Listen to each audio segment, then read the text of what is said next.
The Red Death had long devastated the country. No pestilence had ever been so fatal or so hideous. Blood was its avatar and its seal, the redness and the horror of the blood. There were sharp pains and sudden dizziness, and then profuse bleeding at the pores with dissolution. The scarlet stains upon the body, and especially upon the face of the victim, were the pest ban which shut him out from the aid and sympathy of his fellow men. And the whole seizure, progress and termination of the disease, were the incidents of half an hour.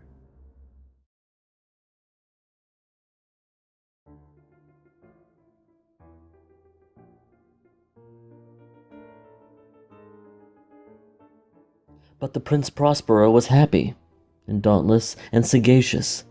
When his dominions were half depopulated, he summoned to his presence 1,000 hale and light-hearted friends from among the knights and dames of his court, and with these retired to the deep seclusion of one of his castellated abbeys.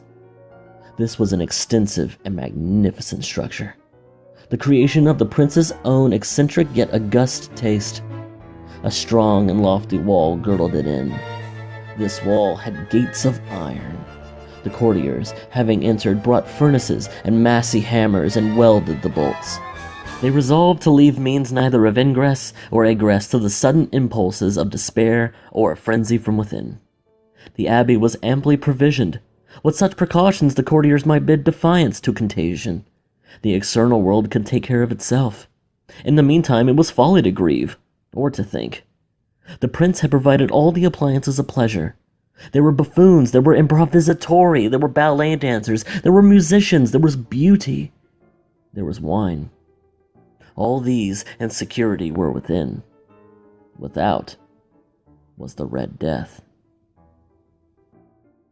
It was toward the close of the 5th or 6th month of his seclusion, and while the pestilence raged most furiously abroad, that the Prince Prospero entertained his 1,000 friends at a masked ball of the most unusual magnificence. It was a voluptuous scene, that masquerade, but first let me tell you of the rooms in which it was held. There were 7, an imperial suite.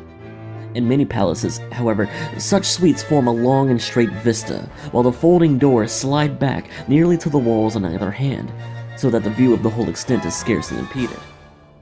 Here, the case was very different, as might have been expected from the Duke's love of the bizarre.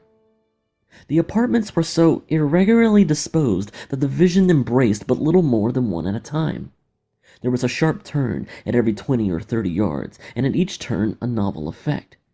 To the right and left, in the middle of each wall, a tall and narrow Gothic window looked out upon a closed corridor which pursued the windings of the suite. These windows were of stained glass, whose color varied in accordance with the prevailing hue and the decorations of the chamber into which it opened. That at the eastern extremity was hung, for example, in blue, and vividly blue were its windows.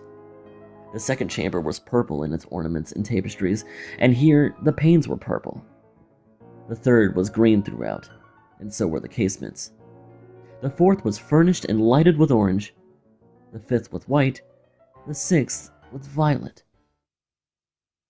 The 7th apartment was closely shrouded in black velvet tapestries that hung all over the ceiling and down the walls, falling in heavy folds upon the carpet of the same material and hue.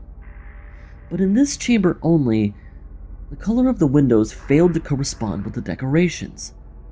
The panes here were scarlet, a deep blood color. Now, in no one of the 7 apartments was there any lamp or candelabrum, amid the profusion of golden ornaments that lay scattered to and fro or depended from the roof. There was no light of any kind emanating from lamp or candle within the suite of chambers, but in the corridors that followed the suite, there stood, opposite to each window, a heavy tripod bearing a brazier of fire that protected its rays through the tinted glass, and so glaringly illuminated the room. And thus were produced a multitude of gaudy and fantastic appearances. But in the western, or black chamber, the effect of the firelight that streamed upon the dark hangings through the blood-tinted panes was ghastly in the extreme. and produced so wild a look upon the countenances of those who entered that there were few of the company bold enough to set foot within its precincts at all. It was in this apartment also that there stood against the western wall a gigantic clock of ebony.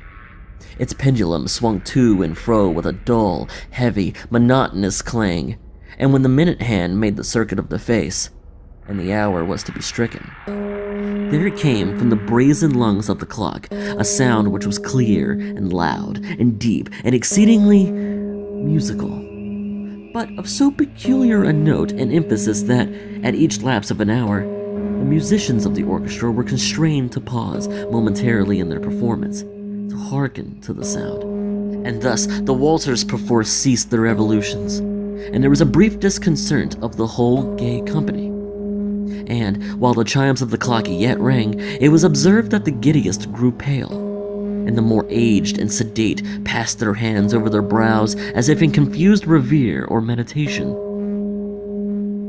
But when the echoes had fully ceased, a light laughter at once pervaded the assembly. The musicians looked at each other and smiled if at their own nervousness and folly, and made whispering vows each to the other that the next chiming of the clock should produce in them no similar emotion. And then, after the lapse of 60 minutes, which embrace 3,600 seconds of the time that flies, there came yet another chiming of the clock. Then were the same disconcert and tremulousness and meditation as before. But in spite of these things, it was a gay and magnificent revel. The tastes of the Duke were peculiar. He had a fine eye for colors and effects. He disregarded the decora of mere fashion. His plans were bold and fiery, and his conceptions glowed with barbaric luster. There are some who would have thought him mad. His followers felt that he was not. It was necessary to hear and see and touch him to be sure that he was not. He had directed, in great part, the movable embellishments of the 7 chambers upon occasion of this great fete, and it was his own guiding taste which had given character to the masqueraders. Be sure they were grotesque. There were much glare and glitter and piquancy and phantasm, much of what had been since seen in Hernani. There were arabesque figures with unsuited limbs and appointments. There were delirious fancies, such as the madman fashions. There was much of the beautiful, much of the wanton, much of the bizarre. Something of the terrible, and not a little of that which might have excited disgust. To and fro in the 7 chambers there stalked, in fact, a multitude of dreams. And these, the dreams, writhed in and about, taking hue from the rooms and causing the wild music of the orchestra to seem as the echo of their steps. And, anon, there strikes the ebony clock, which stands in the hall of the velvet. And then, for a moment, all is still, and all is silent, save for the voice of the clock. The dreams are stiff frozen as they stand. But the echoes of the chime die away. They have endured but in an instant, and a light, half-subdued laughter floats after them as they depart. And now again the music swells, and the dreams live and writhe to and fro more merrily than ever, taking hue from the many-tinted windows through which stream the rays from the tripods. But to the chamber which lies most westwardly of the 7, there are now none of the maskers who venture, for the night is waning away, and there flows a ruddier light through the blood-colored panes, and the blackness of the sable drapery appalls. And to him whose foot falls upon the sable carpet, there comes from the near clock of ebony a muffled peal more solemnly and pathetic than any which reaches their ears who indulge in the more remote gaieties of the other apartments. But these other apartments were densely crowded, and in them beat feverishly the heart of life, and the revel went whirlingly on, until at length there commenced the sounding of midnight upon the clock. Then the music ceased, as I have told, and the evolutions of the waltzers were quieted, and there was an uneasy cessation of all things as before. But now there were 12 strokes to be sounded by the bell of the clock. And thus it happened, perhaps, that more of thought crept with more of time into the meditations of the thoughtful among those who reveled. And thus, too, it happened, perhaps, that before the last of the echoes of the last chime had utterly sank into silence, there were many individuals in the crowd who had found leisure to become aware of the presence of a masked figure which had arrested the attention of no single individual before. And the rumor of this new presence having spread itself whisperingly around, there arose at length from the whole company a buzz or murmur, expressive of disapprobation and surprise, then finally of terror, of horror, and of disgust. In an assembly of phantasms such as I have painted, it may well be supposed that no ordinary appearance could have excited such sensation. In truth, the masquerade license of the night was nearly unlimited, but the figure in question had out-Heroded Herod, and gone beyond the bounds of even the prince's indefinite decorum. There are chords in the heart of the most reckless which cannot be touched without emotion. Even in the utterly lost, to whom life and death are equally jests, there are matters of which no jest can be made. The whole company, indeed, seemed now deeply to feel that in the costume and bearing of the stranger neither wit nor propriety existed. The figure was tall and gaunt, and shrouded from head to foot in the habiliments of the grave. The mask which concealed the visage was made so nearly to resemble the countenance of a stiffened corpse that the closest scrutiny must have had difficulty in detecting the cheat. And yet all this might have been endured, if not approved, by the mad revelers around. But the murmur had gone so far as to assume the type of the Red Death. His vesture was dabbled in blood, and his broad brow, with all the features of the face, was besprinkled with the scarlet horror. When the eyes of Prince Prospero fell upon the spectral image, which, with a slow and solemn movement, as if more fully to sustain his role, stalked to and fro among the waltzers, he was seen to be convulsed, in the first moments with a strong shudder, either of terror or distaste, but in the next, his brow reddened with rage. "Who dares?" he demanded hoarsely at the courtiers who stood near him. "Who dares insult us with this blasphemous mockery? Seize him and unmask him, that we may know whom we have to hang at sunrise from the battlements." It was in the eastern, or blue chamber, in which stood Prince Prospero as he uttered these words.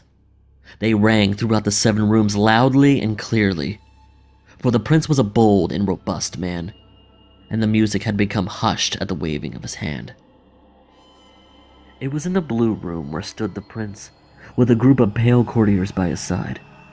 At first, as he spoke, there was a slight rushing movement of this group in the direction of the intruder, who at the moment was also near at hand, and now, with deliberate and stately step, made closer approach to the speaker. But from a certain nameless awe in which the mad assumptions of the murmur had inspired the whole party, there were found none who put forth a hand to seize him, so that unimpeded he passed within a yard of the prince's person, and with the vast assembly, as if with one impulse, shrank from the centers of the room to the walls. He made his way uninterruptedly, but with the same solemn and measured step which had distinguished him from the first, through the blue chamber to the purple, through the purple to the green, through the green to the orange, through this again to the white, and even thence to the violet, ere a decided movement had been made to arrest him. It was then, however, that the Prince Prospero, maddening with rage and the shame of his own momentary cowardice, rushed hurriedly through the 6 chambers, while none followed him on account of a deadly terror that had seized upon all. He bore aloft a drawn dagger, and had approached in rapid impetuosity to within 3 or 4 feet of the retreating figure, when the latter, having obtained the extremity of the velvet apartment, turned suddenly and confronted his pursuer. There was a sharp cry, and the dagger dropped gleaming upon the sable carpet, upon which, instantly afterward, fell, prostrate in death, the Prince Prospero. Then, summoning the wild courage of despair, a throng of the revelers at once threw themselves into the black apartment, and, seizing the murmur, whose tall figure stood erect and motionless within the shadow of the ebony clock, gasped in an unutterable horror at finding the grave cerements in corpse-like masque which they handled with so violent a rudeness, untenated by any tangible form.